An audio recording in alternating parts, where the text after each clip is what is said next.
everybody? Welcome back to another episode of Throwback Thursday. Today we're going back to 1986. We're going to open this box of 86 Topps. These go for about $85 a box today on eBay. Last time I did this particular video and opened a box of 86 Topps, it was almost 5 years ago in January of 2019. So I figured we'll get an updated version of that video and see what we can find inside. This should be a fun rip. I paid $59 for this box a couple years ago. It's been sitting on the shelf here, and I figure now is the time to rip it open. You see Pete Rose is on the front of the box. You see Don Mattingly's on the side of the box. You've got George Brett on the other side, and on the bottom you have the box bottom cards, which are always a cool little extra bonus. If you bought a box of Topps back in the day, you could take your scissors to these and do your best to cut them out nice and straight and have kind of like a parallel. You got the red top parallel right there. I always thought those were pretty cool. So let's go ahead and rip these open. There we go. These packs look really fresh. We'll do the smell test on them once we open them up and see if we smell any mildew, which you always have to be careful of that whenever you're buying stuff from the 80s. A lot of times boxes will sit in the basement and just, get that basement smell. And a lot of basements have moisture in them, and so I've opened many a box that has smelled like mildew. Let's give this a smell test. It doesn't smell all that bad. Maybe a hint of mildew, but I don't know. Also, the gum can kind of give you some hints as well. If the gum is kind of like, I don't know, like browning, it probably has had some moisture. But let's talk a little bit about the set in case this is your first time seeing 1986 Topps. First of all, I love this classic Topps wrapper design. It's so nice and iconic for me. This is almost a complete replica of the 89 Topps, save for the year. That was the year I got into collecting cards. So blue pack, 1986 in the corner, 792 cards in the set. Really no good rookies, and here you see that little browning on that gum. That tells me that maybe there was a little moisture that this was subjected to. Like I said, when I smelled it, I did detect a hint of mildew. Let's see what we've got. Hey, Cal Ripken Jr. is going to start us off. Hall of Famer right there. Love that card. That was one of my favorite cards in my collection. I had a Cal Ripken Jr. collection back when I was a kid, and I had a whole binder of his stuff, a PC, and that card for a while was actually my oldest Cal Ripken Jr. card. I think it was front and center in the middle of my binder. You can see that 86 Topps was not very collector friendly with the collation there. The cards flipped every which way. Here we go with the next pack up. So the best card you can find in this, honestly, folks, is Nolan Ryan's 1986 Topps card. Why is that the best one? There's Billy Martin. Well, he's probably the most valuable of the Hall of Famers in this. There's definitely a lot of nice names. You'll be seeing some of the Mike Easler get some of the gum stain there. But I checked recently sold. There's a Greg Nettles.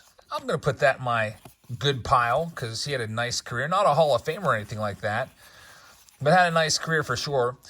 But anyway, looking at the recently sold, would you believe that a Nolan Ryan in a PSA 10 from 86 Topps sold this month for $2,100? There's Dave Winfield. So that is the best card you can find. There is Tom Seaver. Again, the rookie checklist, you're not going to really see anything in terms of rookies. There's George Brett, which actually somehow escapes the bleeding gum. You can see that there's a little bit of, a little bit of raised surface there from the sugar of the gum, just interacting with moisture and bleeding through the card. There's Joe Carter. He's not a Hall of Famer, but in the Hall of Very Good. That goes in my good pile. And we've got John Franco there, second-year card with Mark Brohard. Interesting name right there. Some of these guys I don't remember ever seeing. Of course, I wasn't collecting in 1986. I got into it in 89. Back in 86, I would have been 5 years old. I wish I was collecting in 86. Would have been cool to pick these up at the store. Used to go to a store called Johnny's Market where they would sell cards. And I would see them there, but I would never buy them. Dan Ford, Tim Wallach, and Julio Cruz, Bob Lillis. This design, very simple. I like it. I like the 86 Topps design. I wouldn't put it I'm trying to think where I would put it in terms of the 80s designs altogether. It's so simple. Is it too simple to be the best design of the 80s? I probably think so. There's Pete Rose, 85 record breaker. He's also the cover boy of the box. He's not a Hall of Famer, but he would have been if you didn't gamble on baseball. It'll be interesting to see if Rose ever gets reinstated. Might need a new commissioner for that to happen because Manfred, I mean, figure if he would have reinstated him, he would have reinstated him by now. There's Paul Molitor, another Hall of Famer right there.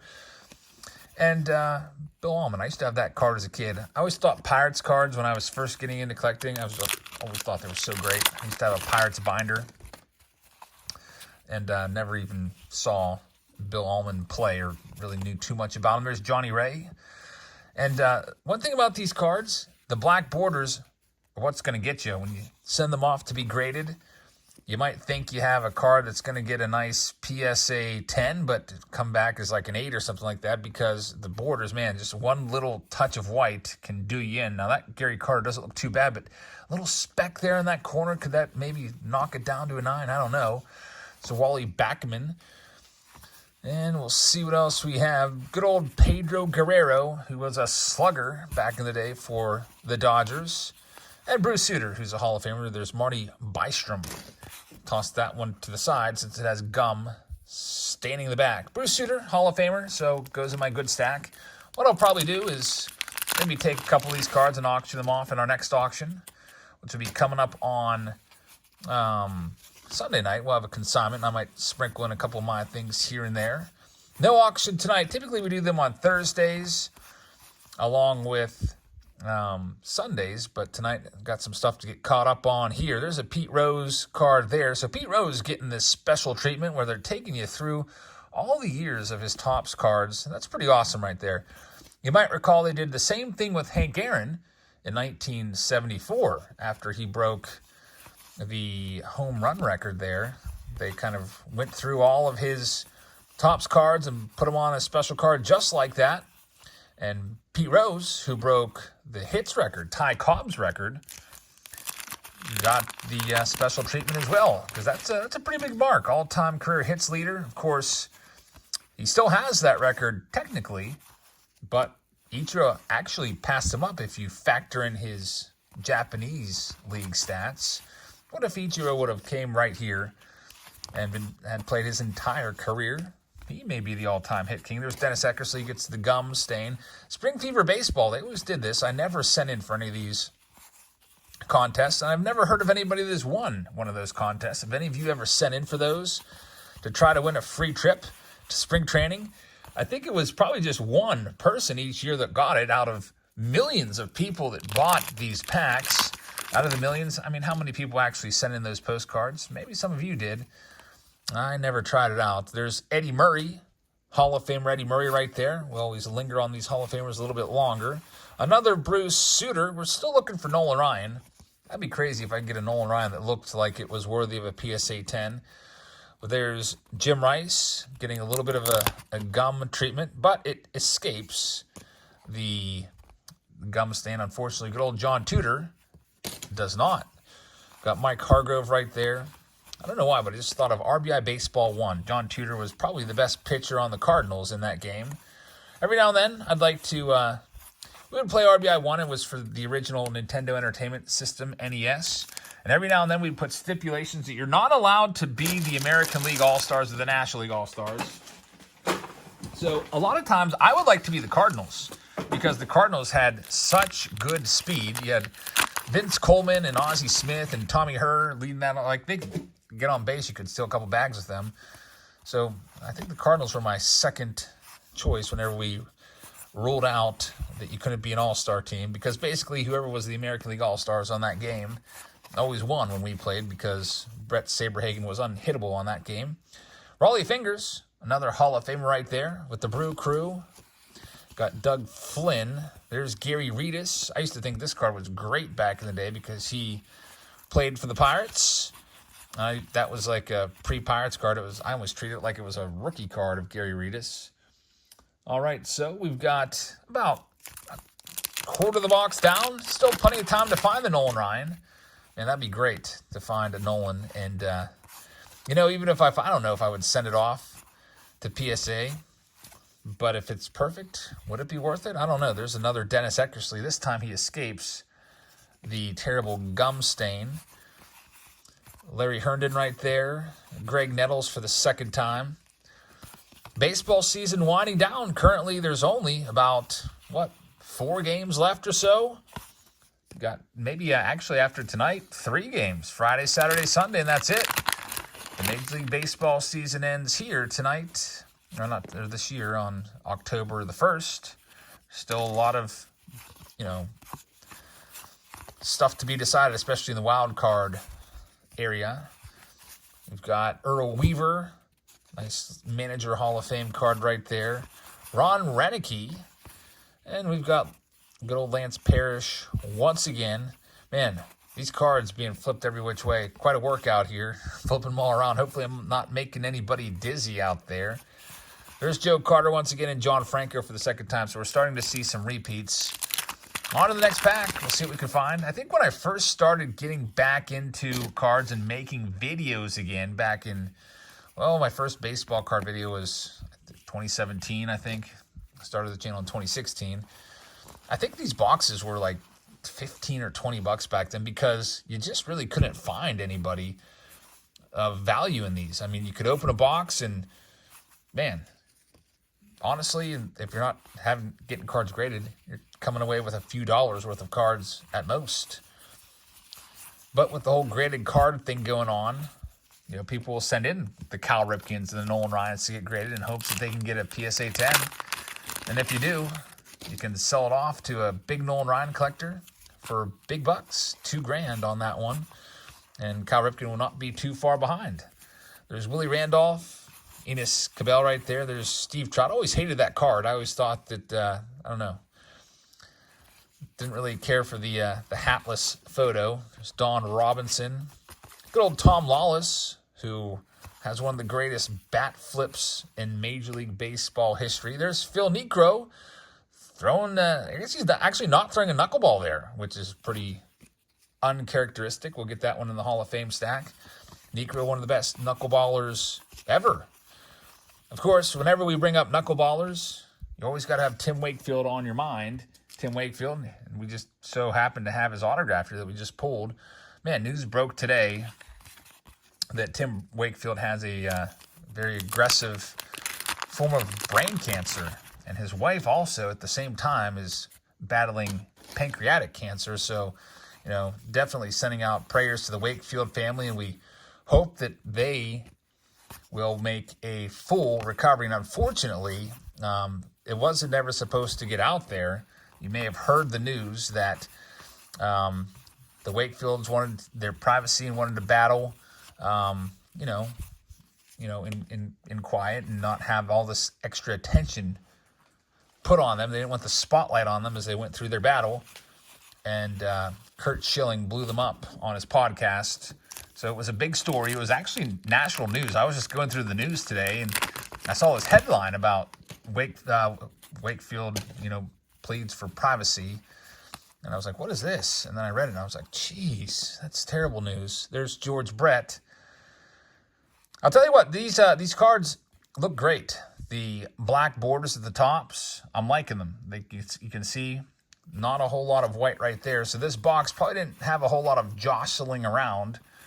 Maybe wasn't transported, or, boxes that may have been purchased through eBay. You can do a pretty decent job wrapping them up in bubble wrap and putting packing peanuts in there. But still, I'm sure the mailman are not taking exceptional care of your cards. I'm sure those packages are rolling down assembly lines or conveyor belts and, rolling around in those trucks. And so the packs inside the box are probably like moving around a little bit like this, I would imagine.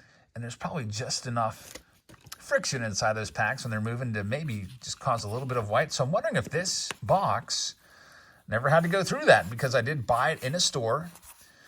So that would be cool if it maybe got brought into the store by somebody and just sold right to the store and just been in their PC since '86. Because, man, I'm not seeing any white on any of these corners at all. can see the Mike Schmidt right there. Looks very sharp. Hall of Famer Michael Jack Schmidt. Still haven't found the big card, which is that Nolan Ryan.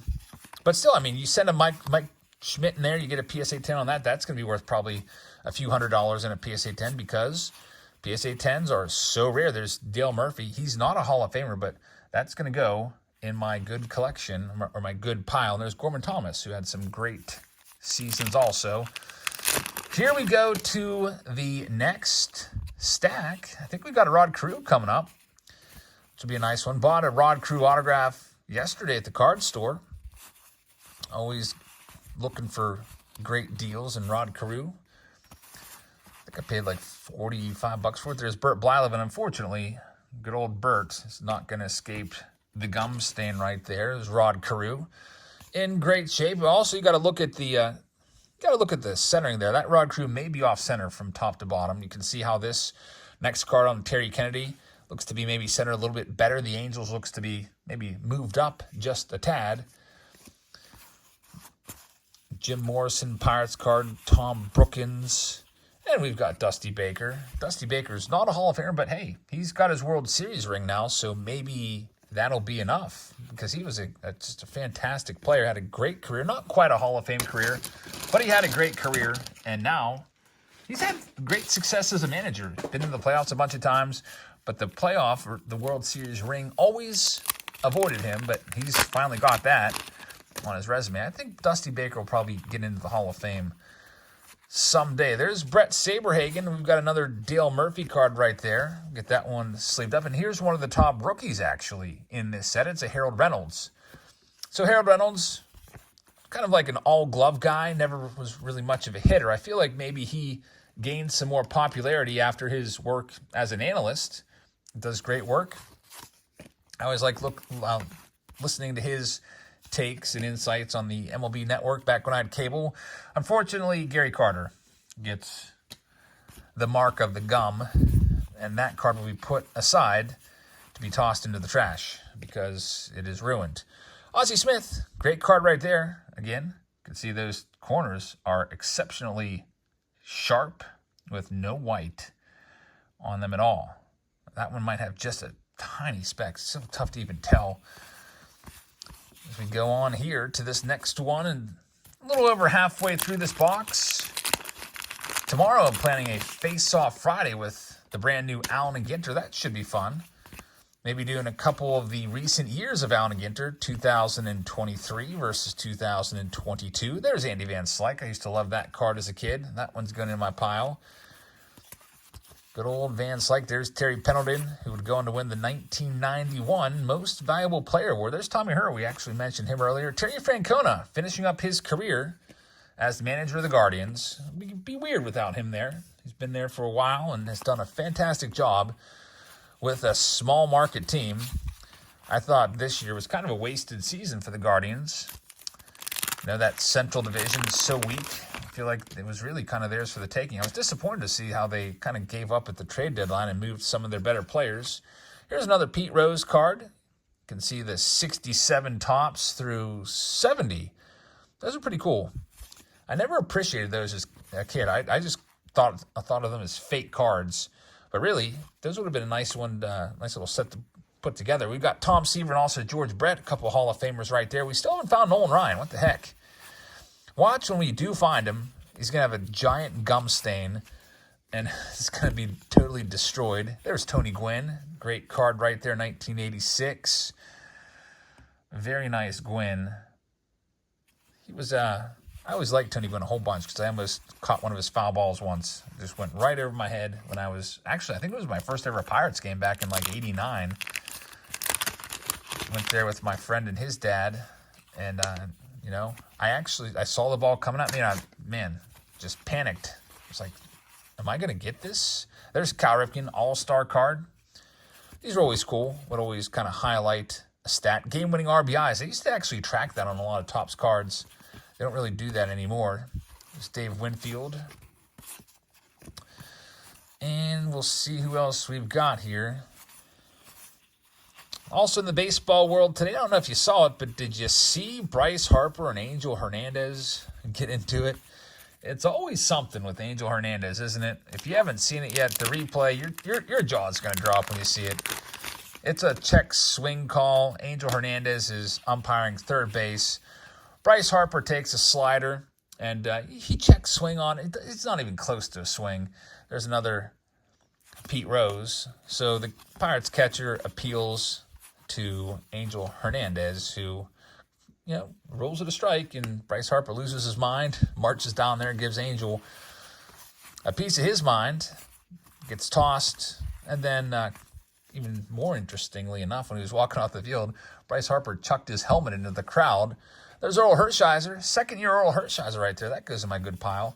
So some kid got super lucky and got to leave a game with a Bryce Harper batting helmet. Now, I've seen players toss balls into the crowd quite frequently, almost every inning. When they're coming off the field, that third out ball will get tossed up over the net. I've seen batting gloves that players are done with rather than discard them. They'll toss them into the crowd or hand them off to a kid. There's Jim Rice, who's a Hall of Famer. Nice card right there. I've seen broken bats on occasion. Kind of rare, but sometimes those get passed over the dugout or into the crowd. But I've never seen a batting helmet go into the crowd. That's pretty crazy. There's Jesse Barfield. We haven't found the Cecil Fielder yet. That card reminds me of the Fielder, because Fielder's also hitting in the batting cage. I wonder if the picture was taken the same day as the Barfield. They just like, we need to get the Jays taken care of. Just go to BP and grab a couple of their pictures real quick. I wonder how often that happens. Like, I wonder if they just show up to a batting practice or a workout and just get everyone's picture at once. There's Tony Armas. I accidentally put that in the good pile. Armas had some good years, but that's not good enough to go in my good stack. Phil Niekro again, 85 record breaker. Oldest pitcher to hurl a shutout. Yeah, you can see he looks super old right there. How old was he? 46 years old when he threw a shutout. There's Jeff Reardon, who had some nice years as a closer. My brother and I would come up with nicknames for certain players, and we used to call him Jeff Rear End. It's true. It's embarrassingly true. There's Eddie Murray. We would literally call him Jeff Rear End. There's Doc Gooden. That's a second-year Dwight Gooden card. Looks to be in fantastic shape. Willie Wilson, Mike Heath, and there is the Pete Rose. That is the cover card of the box. 1986 Pete Rose.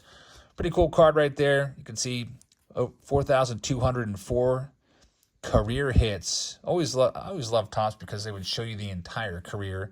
A lot of other card companies would never do that. Fantastic play right there. Charlie Hustle, Pete Rose. We'll see if we can get him into the Hall of Fame someday. I don't know. Here we go with this next one. Do you think he deserves to be in the Hall of Fame? That is a very sticky slope. Now, you definitely can't bet on games, that's for sure. Definitely a big no-no. There's Dennis Eckersley, although Pete maintains that he never bet against the Reds. Now, I could see if he was, especially as a manager, betting against the Reds, that would amount to throwing games when you're making the calls of who's going in and choosing the matchups. But he said he never bet against them. And has he paid his time? Has he paid his dues? He's been suspended since, 89? So it's been a good, 35 years. There's Darryl Strawberry right there. I do think that Pete Rose will be let into the Hall of Fame someday. I kind of have that feeling. I don't know if anyone else gets that feeling, because I feel like there's a lot of, public, I don't want to say outcry, but a lot of public support for Pete to finally get his place in Cooperstown. There's Earl Weaver, and I think I would support it. I think he's done his time. 35 years of not being a Hall of Famer. That's probably cost him millions of dollars, actually, because if you're a Hall of Famer, you get all these extra perks, all the extra, all the extra autographs. I mean, Pete tries to make money off of autos whenever he can. There's Harold Baines, but I'm sure it's cost him a good bit. Oh, I love this card. This next card right here, Don Mattingly. This is a great card. 86 Topps Don Mattingly, one of my favorites. I remember buying that card at the card store, and it was my favorite card for a while. Don Mattingly was my dad's favorite player growing up. Or when I was growing up, that was my dad's favorite player. There's Ozzie Guillen, that's his rookie card. And a pretty good pack right here because there's Ricky Henderson as well. So a loaded stack right there. And as we move on to the next pack, we'll see what we've got. Dave Henderson is in there. Got Willie Randolph again. Seeing some repeats here. See if we can get any newbies. There's Lee Smith, Hall of Famer. First time seeing his card. And good old Dennis Lamp, Rick Cerrone, Gary Maddox, and Gene Garber. So we're down to probably about 8 packs left or so on this Throwback Thursday. There's good old Rob Wilfong, who was once a, once terrorized us, and I forget what it was. I think it was maybe 3 Bros in a card store break where he came out of like every single pack. So he's back again. Got Fredlin right there. He had a fantastic career. Not a Hall of Fame career. Kind of in the same boat as a guy like Steve Garvey or Don Mattingly.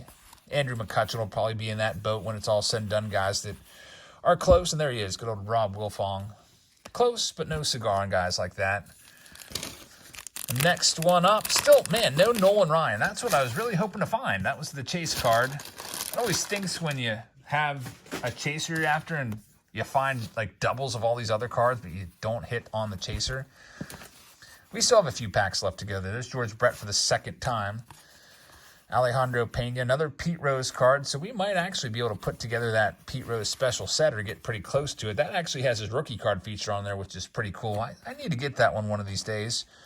My brother picked that one up at the National a couple years ago. I'd love to have a Pete Rose rookie in my collection. And there's Gary Templeton as well. All right, so 6 packs left to find the Nolan Ryan. Let's see what we can do. Definitely not going to try the gum today, folks. Sometimes when we do these Throwback Thursdays, if there's gum involved, if it looks crisp and fresh, I'll eat it. Sometimes I'll continue eating it after I'm done filming the video. But not today. Just a little risky on that gum. I'm not going to give it a try. The gum almost feels soft. I don't know if you can tell, but it's kind of like almost flaking apart. Here, let's take a look at this next pack. I'll show you what I mean. You can almost like bend the gum. I don't know if you can see how it doesn't snap. It's soft. All right. So most of the gum that's this old just snaps right in half. There's good old Vaughn Hayes, another player that we used to hate as kids, my brother and I. Tony Pena, Pirates superstar. He was their best player. They traded him for Andy Van Slyke, along with Mike LaValliere and Mike Dunn. Burt Blyleven. So we got a Burt right there that escapes the stain. Unfortunately, the Expos leader card of Andre Dawson is going to be ruined. So that one's going to have to go into the trash, unfortunately, of the Hall of Famer. 3 packs left here. Greg Harris. Greg Harris. That's a name from the past. He actually switch pitched in a game. Do you remember that? He had a 6-fingered glove and could take it off and throw lefty and righty. Now, he didn't do it all the time. It wasn't like Pat Venditti, but he did do it from what I remember, maybe a couple times. Let's see who else we have. Here's Goose Gossage, a.k.a. Rich Gossage, who's a Hall of Famer. Pretty big stack of decent cards. There's Julio Franco and Greg Harris. So right now we're working with, all these and then a couple more. Nice stack of 86 Topps stars and Hall of Famers with 3 packs left to go. There's just one name missing. Actually, 2 names missing. We're missing Cecil Fielder, who's the best rookie. Also missing Nolan Ryan, who's the most valuable of the Hall of Famers that you can find in this. We'll see what we can do. There are 792 cards in the set, so you're not going to find every single player, unfortunately. There's Clint Hurdle back in the day, and Mike Hargrove, a couple former managers right there. 2 packs left. Here we go. Raleigh fingers again, so seeing some repeats. Yeah, with all the repeats, I think, what is there, 540 cards in a box if you do the math? 15 times 36, something like that. So you're definitely not going to get every card. There's Vince Coleman. Cool card right there. 85 Vince Coleman. We'll put that in the good pile. 86 Vince Coleman. Second year card. Got Tommy Dunbar right there. And anything else? There's Raleigh Fingers, but again, big stain on the back. Is that, I don't know, is that wax? That might be wax. Should I keep this or discard it? I think I'm going to keep it. Just a little bit of a wax stain. What's that wax come from? Well, there you go. You see that little wax stain right there? That comes from the pack wrapper. There's a rumor you can work that out with some pantyhose. Now, there's nothing you can do about this. You get the gum goo on it. Those cards are those are goners. There's Dale Murphy, Harold Reynolds rookie card for the second time. No Cecil Fielder rookie yet. No Lenny Dykstra rookie yet. And we're down to our last about 8 cards here. Gary Reedus. Oh, these are going to be all repeats if we're seeing Gary Reedus. Cut from the same sheet as the others. And unfortunately, no Nolan Ryan. So it was fun to look for it. Talk a little bit about 86 Topps and give you a look back at maybe one of your favorite sets or sets that you collected when you were a kid. So thank you very much for watching, everybody. I hope you guys have a fantastic rest of your Thursday evening. And I'll see you all tomorrow for Face Off Friday. Good night, everybody.